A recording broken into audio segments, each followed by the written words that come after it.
Bago tayo manalangin, huminga ng malalim at hayaang magsalita ang salita ng Diyos sa iyong puso.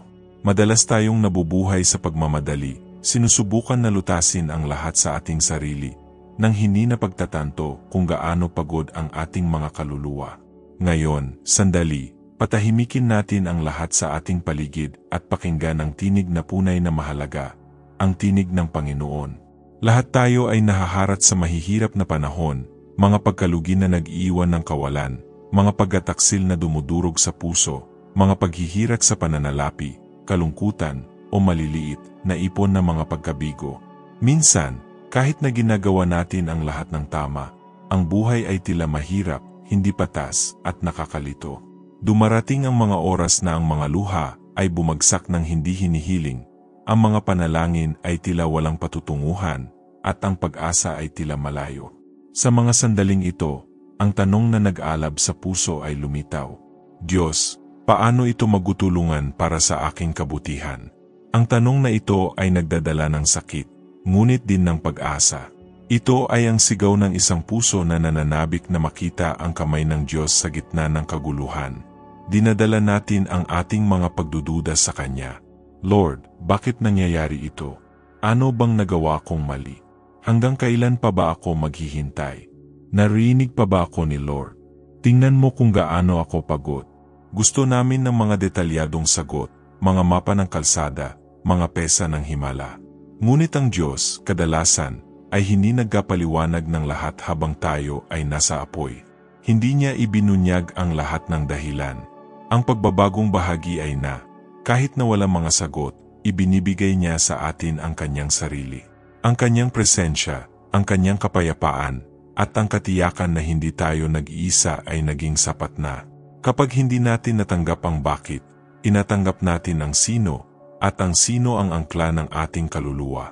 Sinasabi ng Nahum 17, ang Panginoon ay mabuti, kanlungan sa araw ng kabagabagan, nakikilala niya ang mga nagtitiwala sa Kanya. Siya ay mabuti, kahit sa pinakamadilim na araw.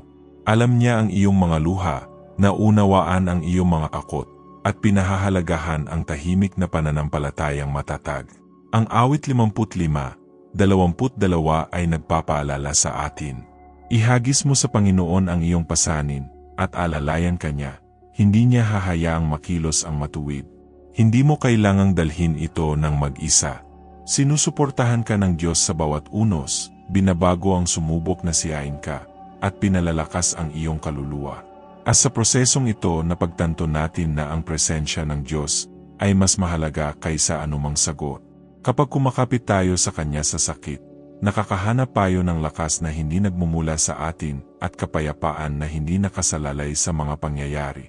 Kahit na walang pag-unawa, maaari tayong magpahinga ng ligtas sa mga kamay ng isa na hindi nabibigo. Kung ngayon ay dumadaan ka sa isang lambak, hindi pa lumilipas ang bagyo o hindi pa dumarating ang sagot, tandaan, hindi ang kawalan ng mga problema ang nagpapatunay sa presensya ng Diyos, ngunit ang Kanyang presensya sa gitna nila. Ang paghihintay ay maaring maging kahimik at mabiga.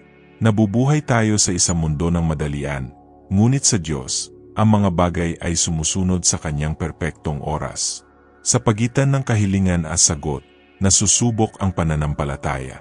Marami ang nag-iisip kung nakalimutan na ba ng Diyos o nakikinig pa rin siya. Naghintay si Abraham ng 25 taon, si Joseph 13 taon, si David ng maraming taon para maupo ang trono.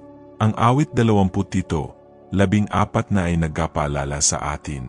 Maghintay ka sa Panginoon, lakasan mo ang iyong loob, at palalakasin niya ang iyong puso, maghintay ka sa Panginoon. Ang paghihintay ay hindi pasibo, ito ay puno ng pagtitiwala at pag-asa. Kahit na walang nakikitang mga palatandaan, may nangyayari sa espiritual. Ang kawalan ng katiyakan ay nakakapagod, ngunit sa panahong ito hinuhubog tayo ng Diyos, pinalalakas ang ating pagkatao, nagpapagaling ng mga sugat, at inihahanda tayo para sa pangako. Sinasabi ng Isaias 40:31, ngunit silang naghihintay sa Panginoon ay magbabago ng kanilang lakas. Sila'y sasampa na may mga pakpak na parang mga agila. Sila'y tatakbo at hindi mapapagod. Sila'y lalakad at hindi manghihina.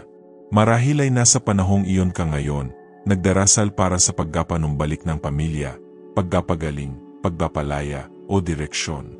Ang katahimikan ng Diyos ay hindi kawalan, gumagawa siya sa likod ng mga eksena, nagbubukas ng mga landas, nag-aalis ng mga panganib, at inihahanay ang lahat sa tamang panahon. Kapag lumingon ka, makikita mo na ang paghihintay ay hindi walang kabuluhan. Ang bawat araw ng katahimikan ay paghahanda. Sinasabi ng Habakuk 2:3, sapagkat ang kangitain ay matutupad pa sa takdang panahon. Ngunit kung ito ay maghintay, hintayin mo, sapagkat ito ay tiyak na darating, ito ay hindi magtatagal. Panghawakan mo ang pangakong ito, kung ang Diyos ang nagsalita, ito ay mangyayari. Ang kanyang oras ay perpekto, at siya ay hindi kailanman nabigo. Kung naantig ang iyong puso sa mensaheng ito, mag-subscribe sa channel, i-like ang video na ito, ibahagi ito sa isang taong kailangang mainig ang salitang ito, at mag-iwan ng komento na nagsasabi kung paano naging kanlungan mo ang Diyos. Sama-sama, mapapalakas natin ang pananampalataya ng bawat isa. Kaya, habang naghihintay ka, patuloy na manalangin, patuloy na maniwala, patuloy na sumamba. Kahit pilit kang ibagsak ng pagod, kahit pumatak ang mga luha, kahit lahat ng nasa loob mo ay gustong sumuko. Dahil ang paghihintay ng may pananampalataya ay hindi kailanman walang kabuluhan.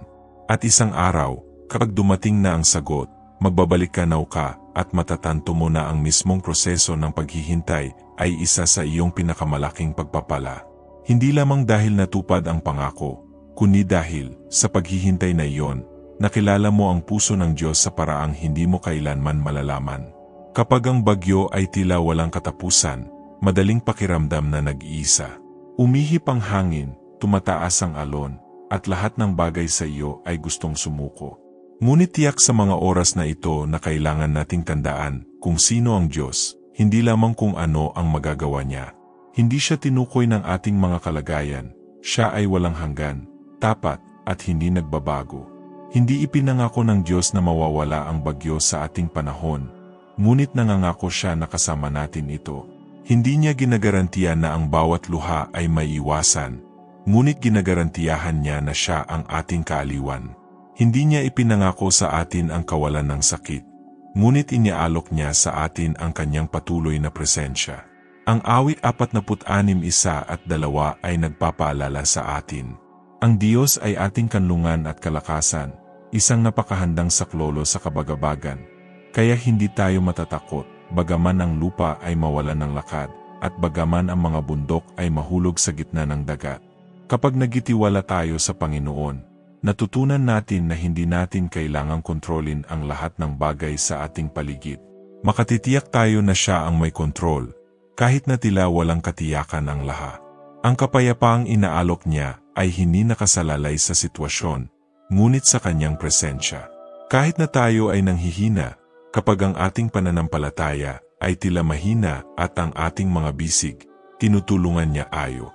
Ang 2 Korinto 12, siya may nagpapaalala sa atin, ang biyaya ng Diyos ay sapat, at ang kanyang kapangyarihan ay nagiging sakdal sa kahinaan.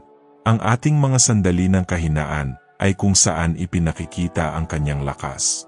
Isipin na isuko ang bawat takot, bawat pag-aalala, bawat pagdududa sa mga kamay ng lumikha. Ang pakiramdam na ang bigat ay naalis mula sa iyong puso, hindi dahil ang problema ay nawala, ngunit dahil isang taong walang katapusan na mas malaki ang nagdadala nito sa iyo. Ito ang uri ng kalayaang iniaalok lamang ng Diyos. Sinasabi sa awit 34:18, ang Panginoon ay malapit sa mga bagbag na puso at inililigtas ang mga nasisiyaan ng loob. Kahit sa pinakamadilim na araw, siya ay malapit. Nakikita niya ang bawat luha, alam ang bawat tahimik na buntong hininga, at naunawaan ang bawat hindi binibigkas na panalangin. Niyakap ka niya ng may kanyang awa at ipinaalala sa iyo na hindi tayo kailanman lumalakad ng mag-isa. Sa makatuwid na saan ka man, alamin na kasama mo ang Diyos. Siya ang iyong kanlungan, iyong lakas, iyong katulong. Binabago niya ang luha sa pag-aaral, sakit sa lakas, at paghihintay sa paghahanda.